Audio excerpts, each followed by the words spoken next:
All right, thanks. Now I think everybody can see the slides on the webinar, so we're gonna keep going. Just want to share a little bit about myself first. I'm Ryan Shiva. I'm a Databricks engineer. I work at Xorbix Technologies, and I'm a certified Databricks engineer. And I was also recently chosen for the Databricks MVP program, and that's because I write blogs and am doing these talks, and so I'm kind of like contributing to the community. And I'm really passionate about Databricks, and I'm a proud Brickster. So the material we're going to be covering in this presentation is all about Unity Catalog.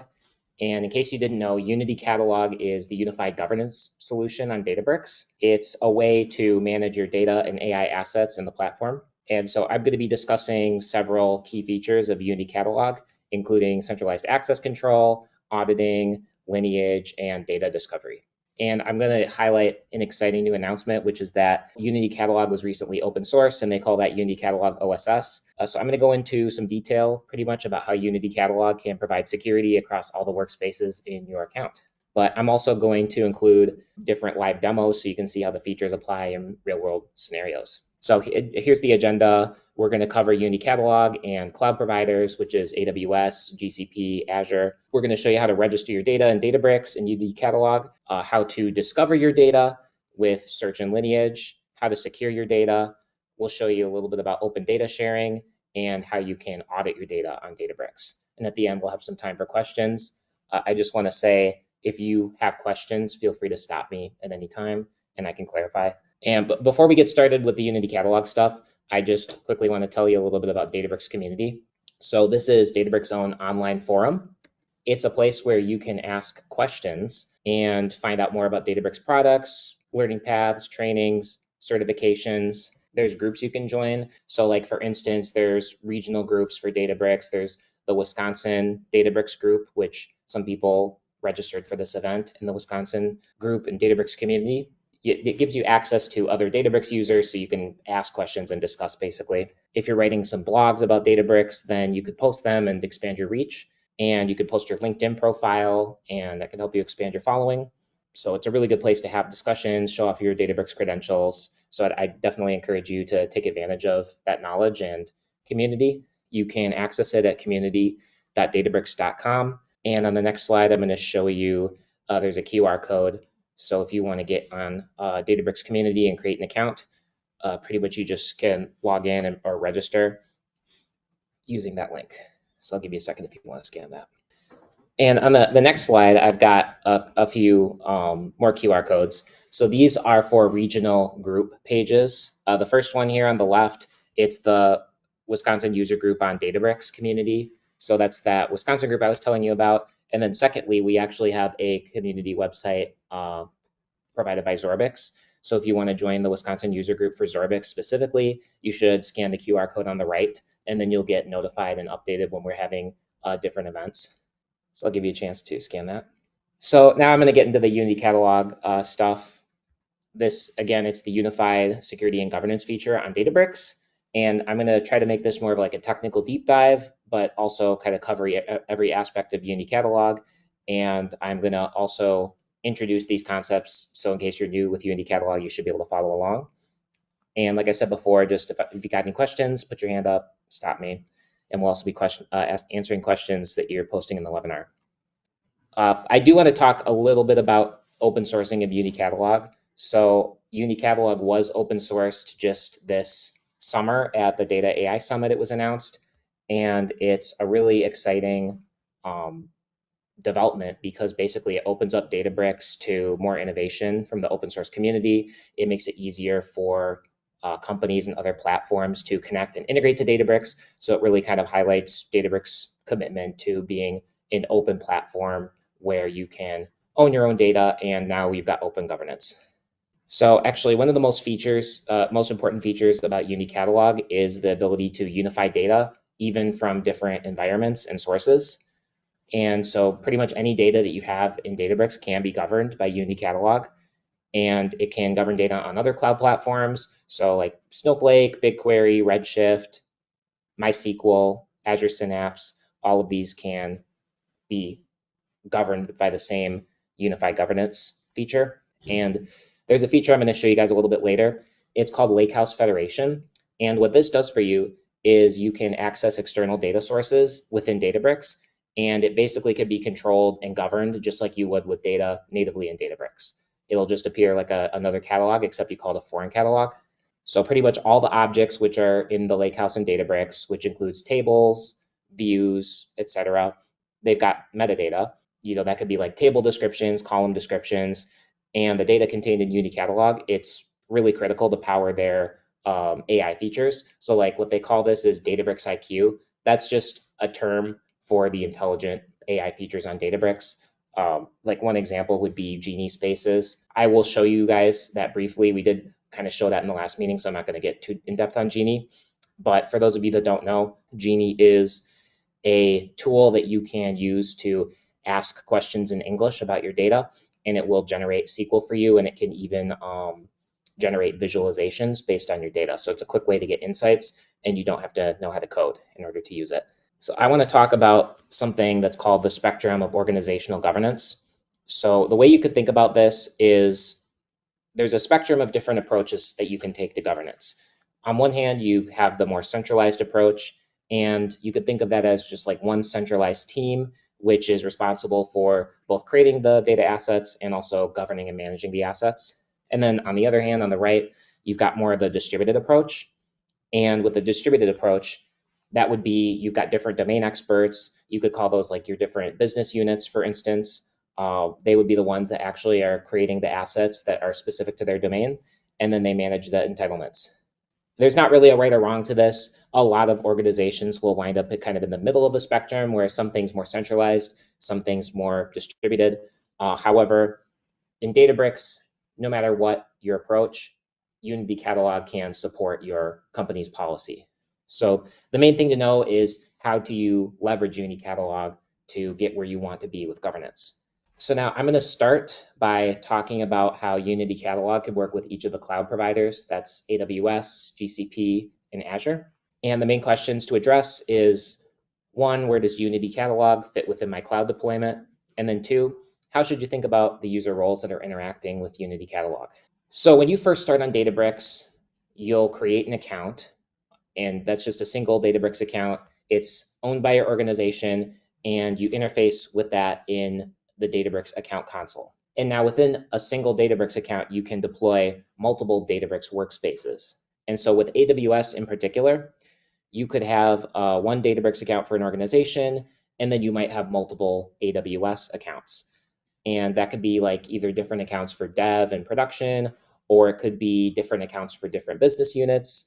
But the point is, you can have one or more Databricks workspaces associated with an AWS account, but you're managing all of this within one single Databricks account.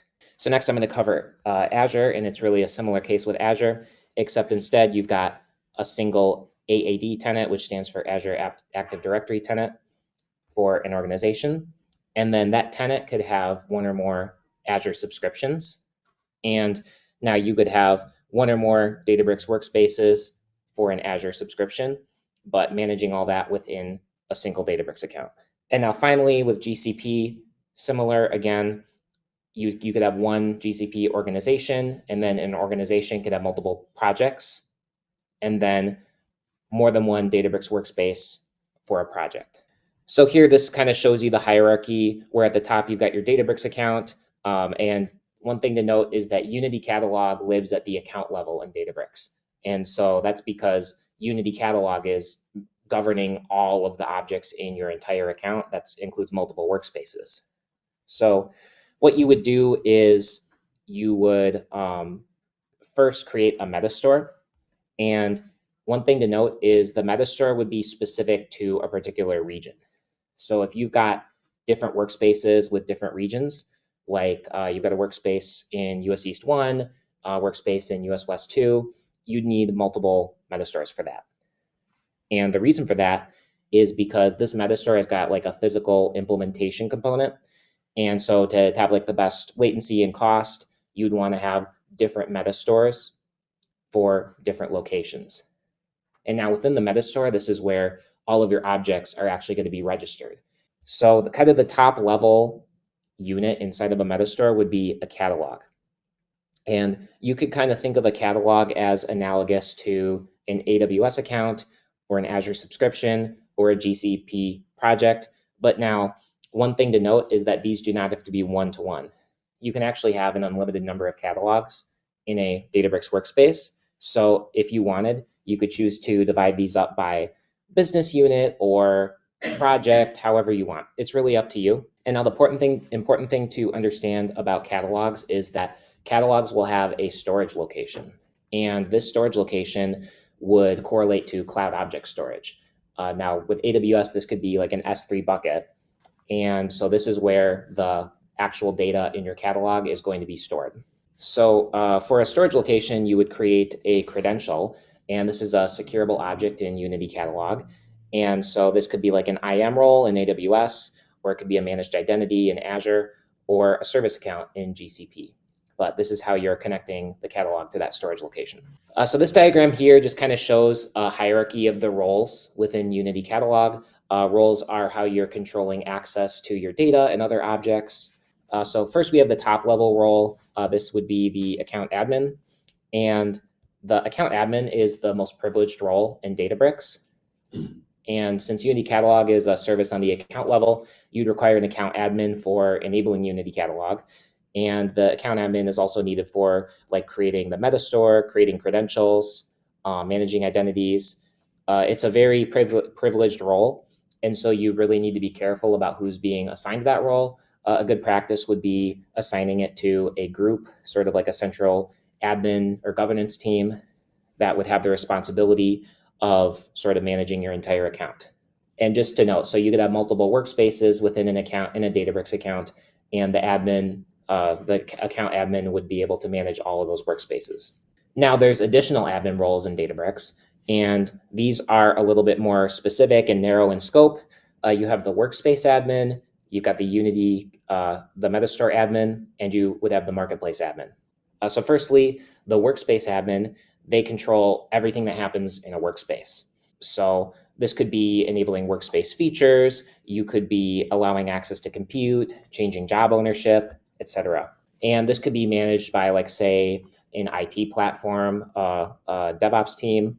And a really good practice here is it's a really good idea to put regular audits in place for your service principals. So the reason is because with the workspace admin, they don't technically directly access the data, but they're controlling things like ownership of jobs. And so actually, this can change how the data is visible. And so it's a really good idea to audit who is, which service principals or which users have access to this role. Next, I'm going to talk about the metastore admin. So this admin can manage all the objects in the metastore, and that's catalogs. And then within a catalog, you could have more than one schema. And then within a schema, you can have all sorts of different objects like tables, views, your ML models. So the metastore admin really governs all of this in a workspace. And that it's up to the account admin to assign that responsibility to a user or a group. Or it could also be that you just have the same user group have the account admin role and the metastore role. And one important thing about the metastore admin is they can also assign permissions to other users to be able to access objects. And this could be either read-only, like view permission, or use permission, but it could also be the ability to modify or delete, so to manage an object. When you create a catalog, basically the metastore would be able to assign an owner to the catalog.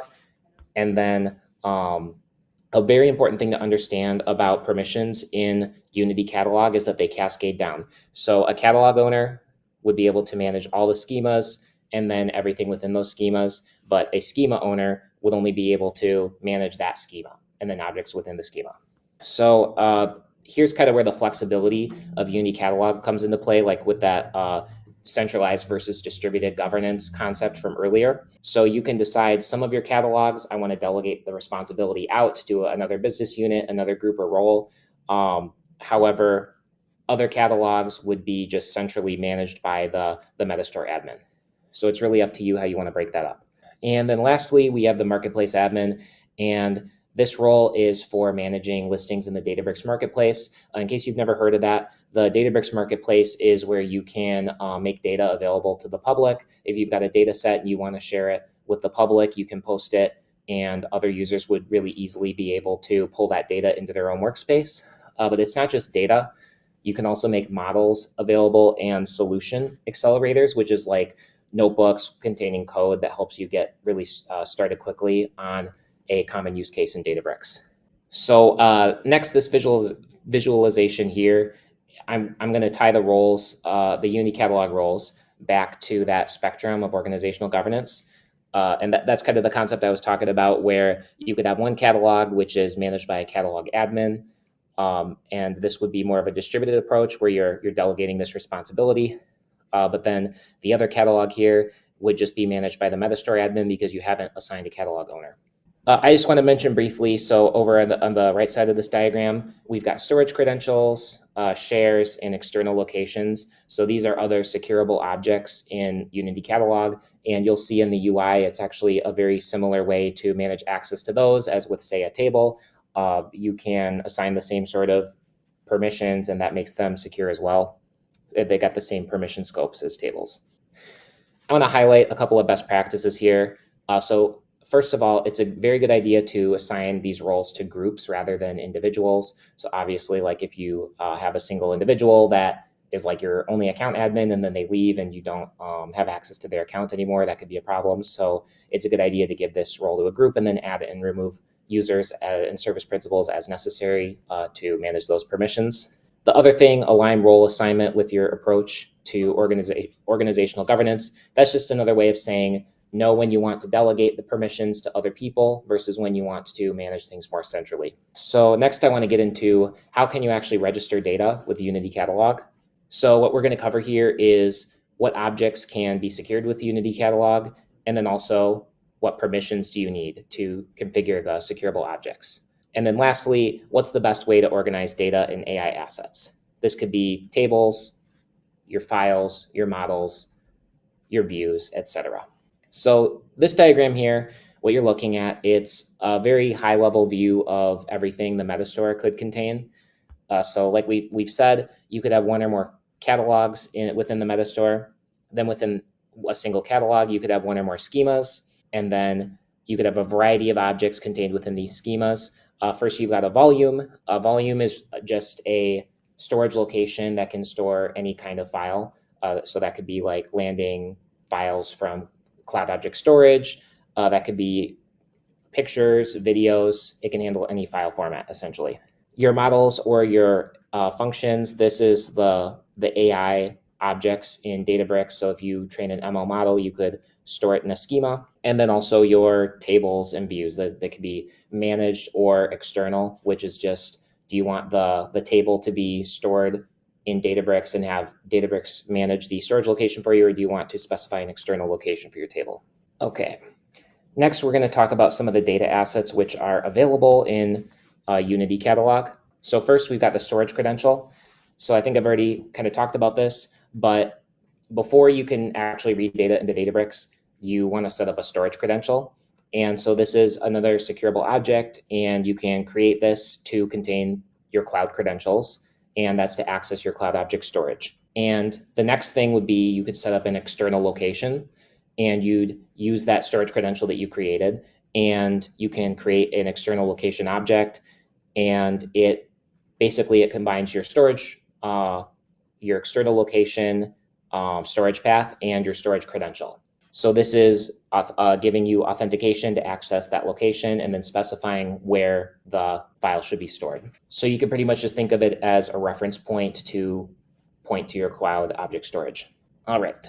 And then what you would do with an external location is you could set the location of a catalog, and then within a catalog would live a schema, and then within a schema you could have a volume. Now, as I've said before, volumes can access, store, and organize and process any file format at all. And so what you would do is you set a volume location. And now the handy thing about that is after you've created the volume and specified that location, users don't really need to worry about like the storage credentials or authentication or any of that. They can just interact with this volume and they'll be automatically authenticated. And now the volume, you can manage permissions on just like any other object in the Lakehouse. So you can control who's got access to read and write on that volume. And next, I'm going to talk a little bit more about Lakehouse Federation. So this is a feature that lets you read data into Databricks from external sources. And this is really handy because wherever your data lives, you can query it and you don't actually have to ingest it into your Databricks account. If you've got like data in SQL Server or Snowflake or something, and it's gigabytes and gigabytes, this could be a long, expensive job to ingest into Databricks, but you could quickly use Lakehouse Federation to push down queries to the source system, and then you can be using Databricks AI tools on your data, and you don't need to go through that expensive ingestion. So it's very secure. There's really just one single point of secure access to Lakehouse Federation, and I'm going to show you how to set that up in a second. So the way you would do this is with an object called connections. And this is very similar to a storage credential, except you would use this to connect to an external data source like Snowflake or Redshift or Postgres.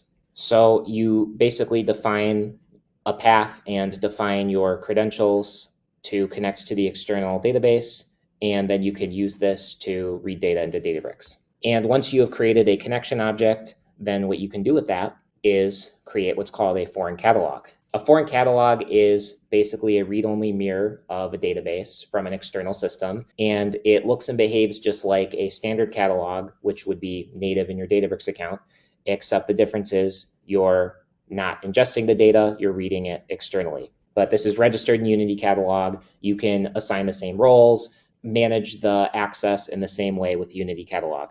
Okay, I'm going to move on to a demo.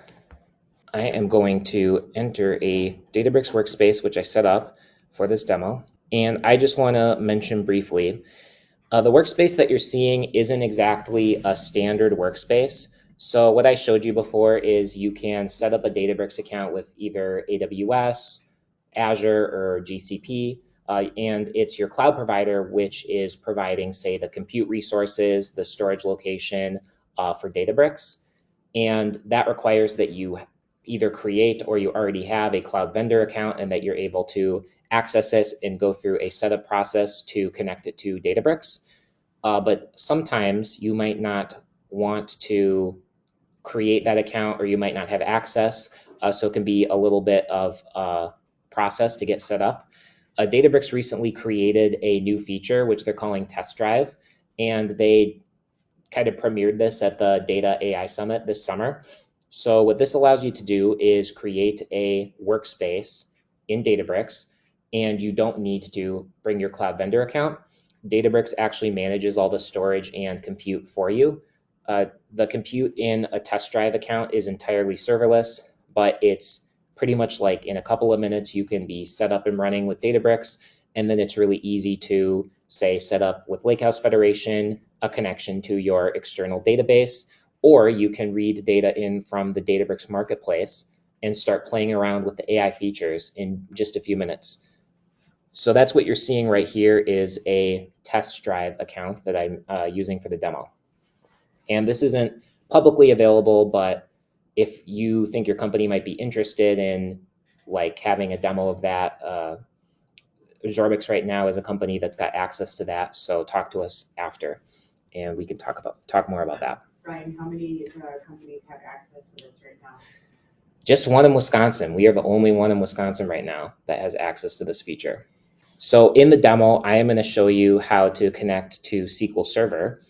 First, I'm going to go to the catalog section. So in this navigation menu, the catalog, this is kind of like a central hub for all Unity catalog features where you can see all of your registered catalogs, whether they're shared or within your Databricks account.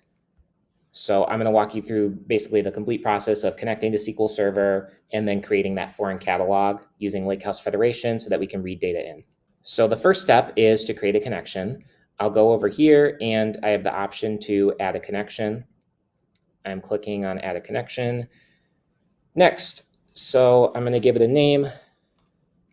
I'm going to call this Xorbix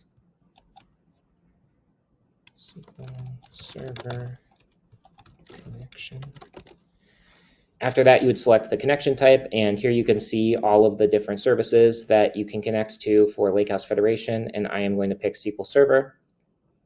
And then you would provide your authentication. I'm going to use username and password. I'm typing in the host name.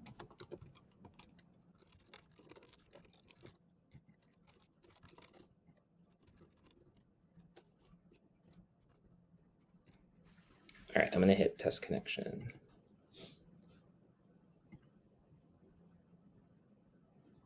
Okay, looks like that was successful. So now I'm going to hit create to create this connection to SQL Server. So this object, this looks really similar to, say, like a table for access control.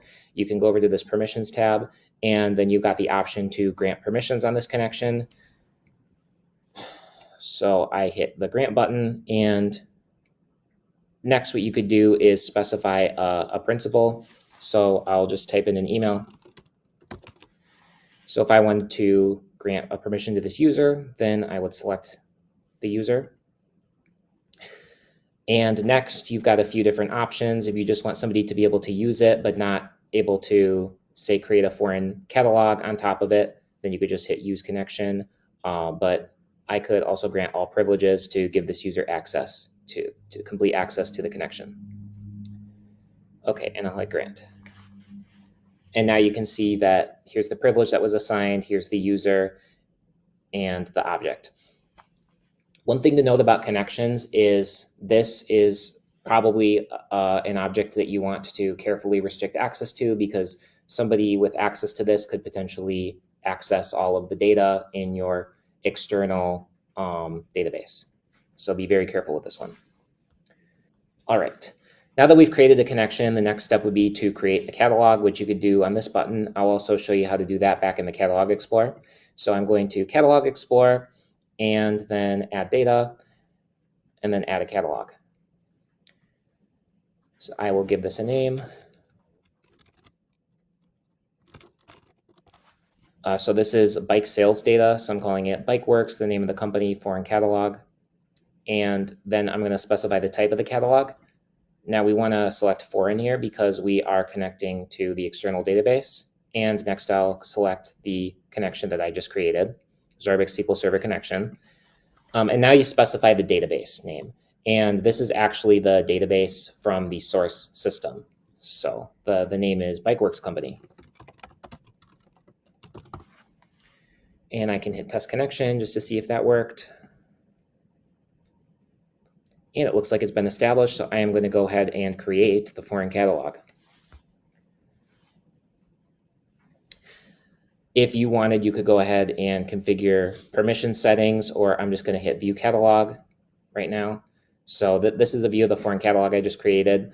You're able to see the schemas available within the catalog, including sales LT, which this is where our tables are located. Now I'm just going to click on the table and show you that you can easily query data. So I will just show some sample data. All right, and here it just pulled data from the source system. So this is data coming from SQL Server, and you can see it's very easy to set this connection up in Databricks just using the UI. Okay, and then I also want to show you what you could possibly do with this data. So first of all, I'm going to go over to this dashboard section. Once you have this data into Databricks, you can create a dashboard, and what a dashboard is in Databricks is a view of different visualizations on top of your data. These are powered by SQL queries. So these queries would be hitting the source system, SQL Server, returning results. These visualizations refresh. They will, when the source data gets updated, the visualization will refresh. So here you can see different graphs. Again, this is bike sales. So I've got different visualizations here, like sales by year, sales by month, total sales. It's a really easy way to keep track of key metrics on your data. And it's really fast to throw this together, to set this up. If you're interested in this process or to want to learn more about the dashboard that I created, I actually wrote a blog about this. So if you go on Xorbix and search for my name, Ryan Shiva, you would be able to find a blog where I've written more about this process. Okay, and then a last feature I just want to highlight is Genie Spaces. This is what I had mentioned before, where you can ask questions in a chat and in English, and it will generate a query for your data. So I'll go to a space that I created. There, hold on a sec. Is it RAG or does it actually generate a SQL statement?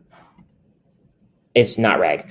What you can provide additional context in the form of instructions. So like if there's extra information you want the chat to understand about your data, you could type that out and then it will use that as context, but it's not RAG in the sense that you're doing like a retrieval search on an index or anything. So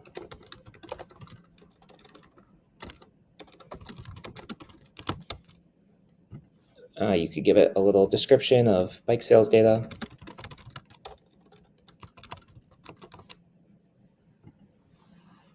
Select the warehouse. The warehouse is a compute that's optimized for SQL queries, and this is what is available in this test drive account.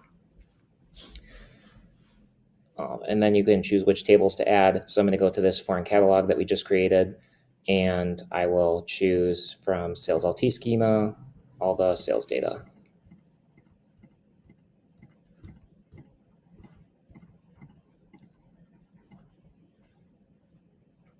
Okay, now that I have made those tables available in Genie, I can hit save. And then you can really quickly ask it questions like, what is the total number of customers?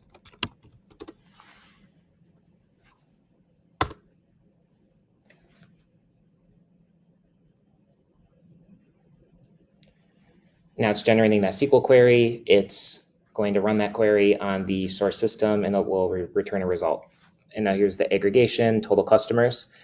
If you wanted, you could take a look at the code that it generated in SQL, and I could show you another question which would generate an entire data frame to return. Can you try a windowing operation?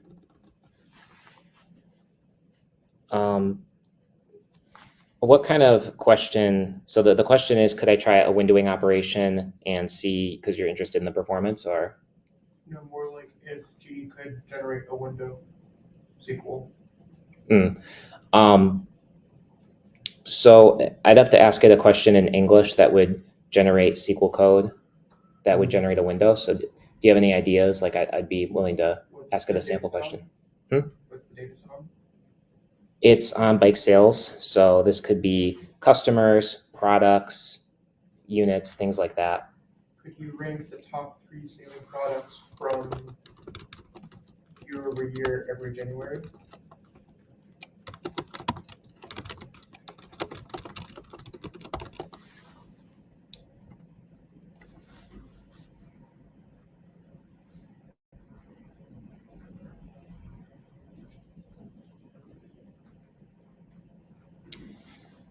Okay, and it's given, I could just read this out. To rank the top 3 ceiling products year over year in January, need to know the specific columns to use for the product category to identify ceiling products, the sales date to filter for January and calculate year over year, the sales amount or quantity.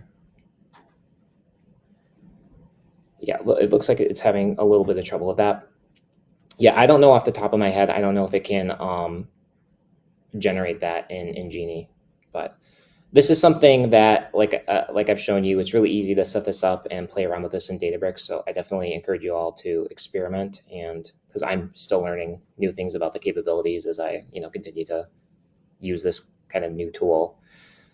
But good question. I cannot answer. I do not know, but very good question.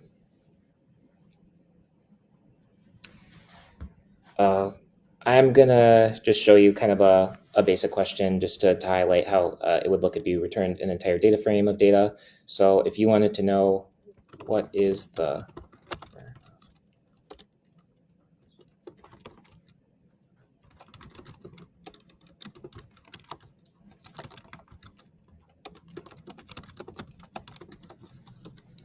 number of units sold in the last 5 years grouped by product?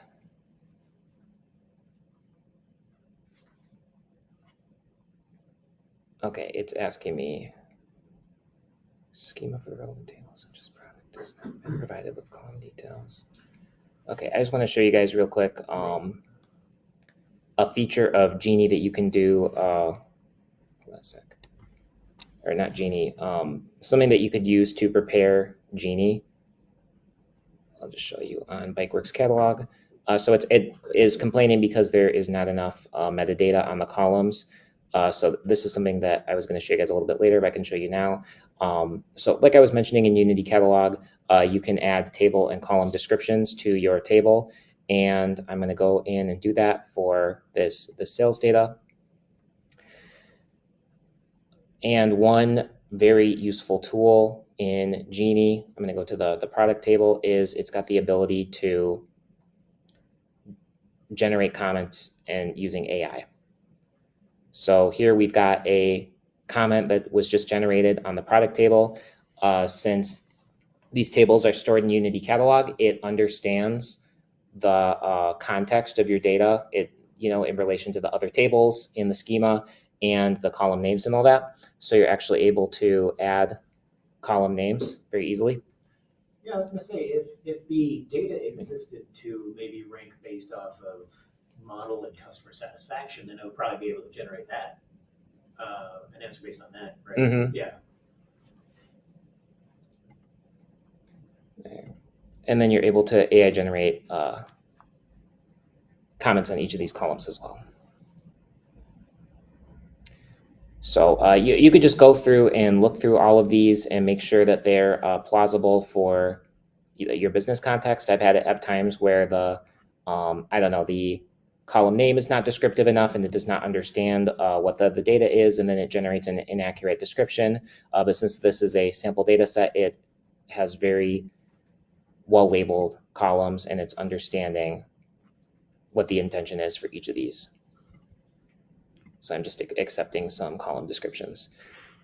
So that's how it works. I'm going to go back to a Genie space I set up that had a few more descriptions on the tables and the columns, and I'm going to ask it the same question, or maybe I'll ask it something else. What is the most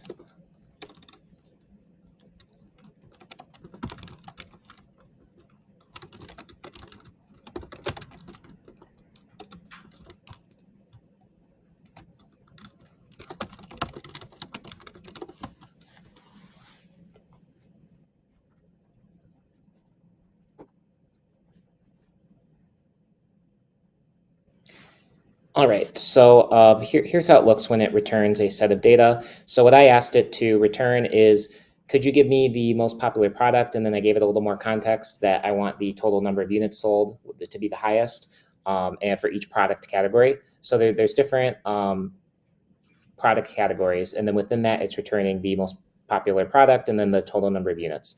And now if I wanted to generate a quick visualization in the chat on that data that it queried, I can hit auto visualize. And now it's generated a visualization here where you can see it's grouping by product category. There's a lot of product categories, and it's showing you a little visualization. So you can quickly get an idea of total number of units when compared to the product category. Just one thing I want to highlight about the Genie space is that the Unity catalog permissions actually apply even when you're querying data with Genie. So if I was logged in as a user that did not have access to this schema, for instance, then I would not be able to see any results. So this really helps if you've got sensitive data that you don't want every user to be able to access, then sort of all across Databricks when you're searching for data, using a Genie space, running a SQL query, you will only have access to the data that you have been specified with the proper roles and permissions. So any questions about the demo or setting up a foreign catalog? There is a question online. Is the connection staying within AWS or going over the internet? Yeah, so the connection that we created, it's actually going over the internet and connecting directly to your external source.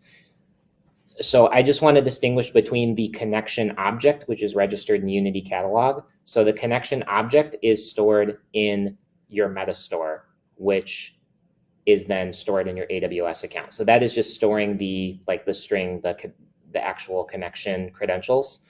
But when you use the connection to connect to the external database, you are reading and writing data, or just reading data directly from to the external system over the network. So not going through AWS.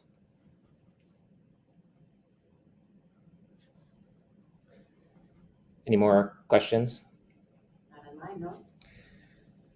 All right. So then I'm just going to continue the presentation. Go back. So next, I want to talk about search and lineage on Unity Catalog. So some of the questions are, how does Unity Catalog help with your data discovery and your productivity? And what can you do to enable users to discover relevant data more effectively? And how about existing catalogs or business glossaries that exist in your business? So first, I'm just going to talk about the built-in search function. So it's a very low latency search option to find all of the objects in your Databricks workspace. So whether you're searching for models, tables, you can also search on table comments or tags on objects in Unity Catalog. The thing to understand is these roles and permissions that you're defining on the objects also apply in the search. So if you go and search for a table you don't have access to, it will not appear in the search results for you. However, an admin, like say the workspace admin, would be able to see all of the objects in the search. And like I said, you can search for objects on tags as well. So it's really a good idea to be labeling your objects with more informative information so that when users are searching for things, they're able to be retrieved. Next, I'm going to mention data lineage. It's really important to be able to track the history of your data. And the reason it's so important is, one, for data for compliance. So there's a lot of regulatory requirements, especially for sensitive data or PII. So it's a very good idea to have a feature in your data platform where you can verify the data lineage, which is the history of your data, where's the source system, where's the data coming from, and how has it been modified over time. So Databricks can track this history for you. It will track which user modified the data, and you can see exactly who has changed what and at what time. So next, we got discovery, and data discovery is super important because you could have a lot of stuff in a workspace and you want to know what's actually available to you in the workspace. And the benefit of that is you want to prevent work that has already happened to be worked on again. You don't want to ingest data that's already been ingested. So it's important to have a very clear representation of what all is available in your workspace. Another thing is understanding context for your data and how trustworthy is your data that is potentially being used for, say, analytics. You'd want to know, where's this data actually coming from? Can I trust it? What's the source? So that's kind of the idea behind data discovery. And then observability. So if you are having discrepancies in your workspace, a dashboard isn't returning results that you expect, you can very quickly trace data back to the origin. So if you are ingesting data, say using Medallion architecture, and you've got multiple steps of refining and aggregating data, you're able to see kind of how the source data is changing. And you can also see if you get rid of or modify a source table, how's that going to affect downstream other tables that are downstream of that source table, or say reports. So Databricks does offer automated lineage, so you're able to capture that lineage automatically in Databricks. Here's kind of a little picture of what that would look like. So like I said, if you are ingesting data and it's kind of getting refined in multiple hops or layers, you're able to see a connection of which tables are reading data from which other tables. And there's a little graph here that makes that really easy to track. You're also able to import lineage into Unity Catalog from custom metadata. And like I was talking about before with these smart AI features on Databricks called Databricks IQ, these can also increase data discovery in your workspace, and which that will improve your productivity.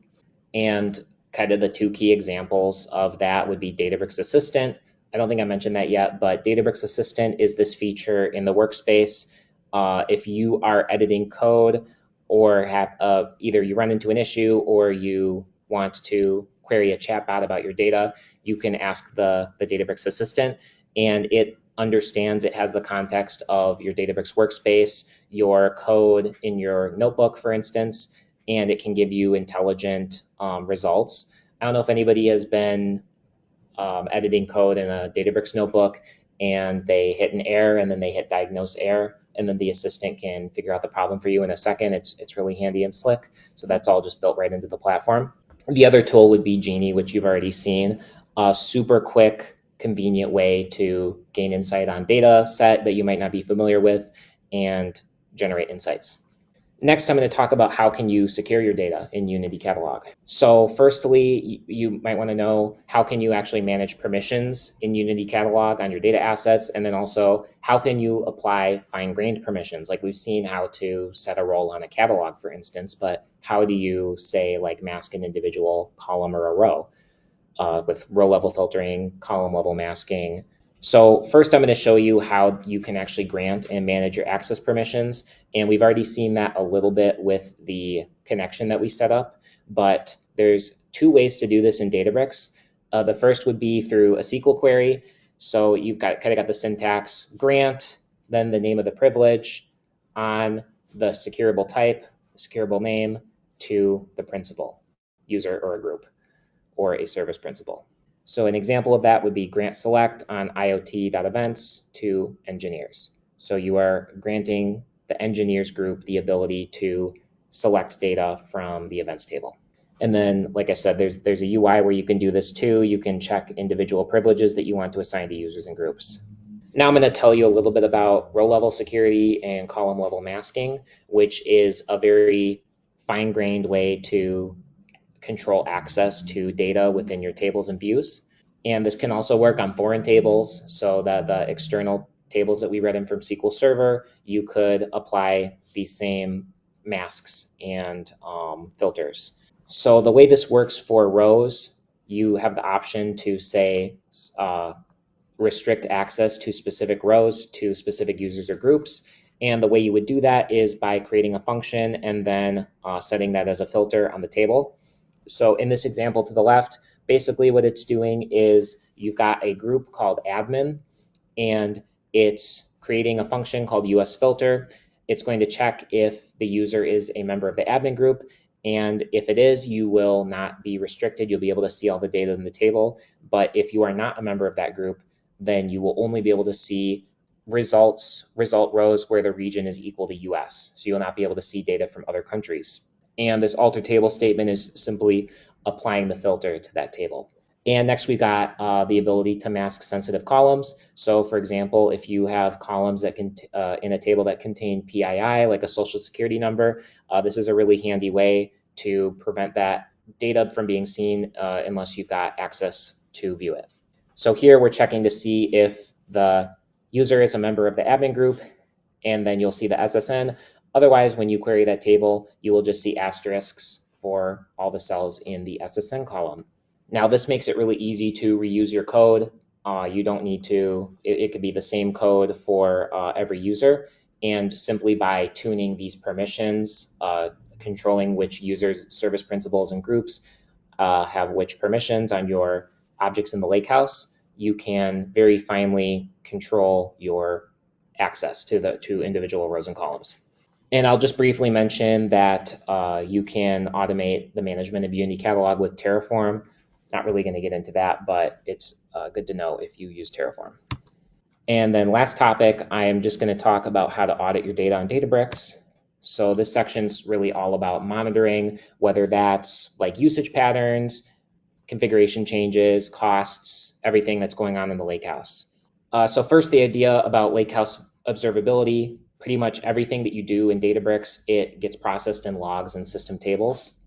And that system, that's I could show you that in the workspace later, but it's sort of like a system schema, and then a system catalog, and then you've got these like access, billing, lineage, and then you're able to see there's these system tables in here that you can query. And then another thing that Databricks does for you is it automatically generates dashboards. So like if you wanted to see the costs in your Databricks account, it will automatically track and create a nice little set of visualizations for you where you can monitor that in real time.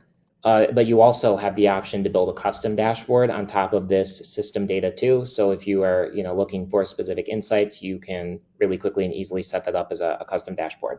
And it's the account admin that has the permissions to enable system table schemas if you want that data to be tracked.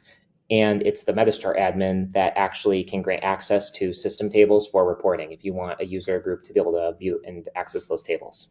So here's an example of an observability dashboard and also budget alerts. This is how it would look in that dashboards section we looked at, where you can quickly get an idea of like the cost breakdown in your workspace. Lakehouse monitoring is a way you can see how your data and models are changing over time. It's pretty much the monitoring part of Unity Catalog. You can enable assets in Unity Catalog, and they will automatically create metrics, and that lets you observe how are things changing over time. And so in this diagram, we've got a few tables here, and we are choosing whether we want to enable Lakehouse monitoring on each table. And you could do that either through the UI or the API. And then it's going to generate some metrics and profiles for you. Databricks will be able to provide those insights, and these can feed into, say, dashboards or like profile metrics tables for your models. Maybe you want to monitor data drift, and then you're able to use these AI BI tools like dashboarding to get an overview of what's going on in your workspace. And then you'll be able to take action based on the insights it provides. So that's the end of my presentation. I can go into the workspace and just show you guys kind of what the cost dashboard looks like. And then another thing I just wanted to show you is how to add data from the marketplace. So first I'm going to go over to dashboards, and I'm going to open this workspace usage dashboard. You might see this automatically, but otherwise there's a way to enable this in the admin console, and this will get automatically added to your workspace. And this is running, pulling the data from those system tables, and now I can see a cost breakdown. So like in this workspace, I've used $8.18 of compute. You're able to see usage by day and a whole lot of other charts and tables to give you an idea of like where your costs are coming from, and it can give you a very detailed breakdown. You've got these like little drop-down options here to specify like to customize what you're seeing in these tables. Okay. I think my computer is starting up, and then it is just going to refresh these visualizations. Any questions so far? All right. Last thing I'm just going to show you guys is over here, we've got the Databricks Marketplace. And as we discussed, you are able to search for data sets, and there's lots of organizations that are making things publicly available. So like, let's say I wanted to find data that's publicly available about, like, I don't know, zip codes.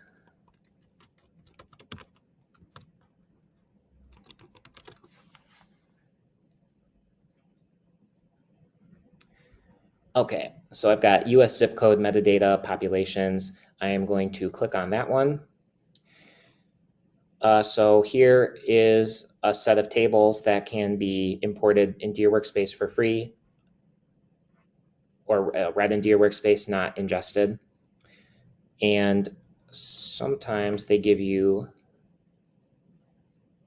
so you've got some information about the different fields that will be available and the data sources. So if I think I already imported this one, I'm going to go to another one to show you guys.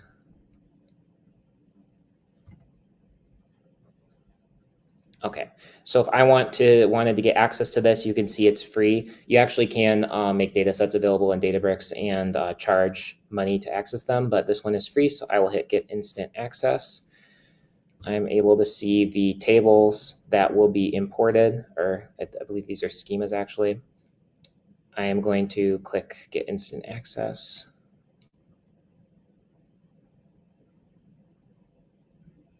And it's as simple as that. Now I can open this data up in my Databricks workspace. And this will be imported as a shared catalog. So here you can see it shows up. It's just like a regular catalog, except it shows up under this shared section here. And I'm able to look at these individual tables, and I'm going to hit sample data. This will just grab some rows from the table. Right, so I'm reading data into my workspace for free using Delta sharing. And again, this is a very secure way to access other people's data sets that are available to the public. That's all for my presentation. Thanks everybody for attending, and I'm happy to take more questions, or if there's anything you want to talk about related to Databricks, we could stick around. But thanks everybody.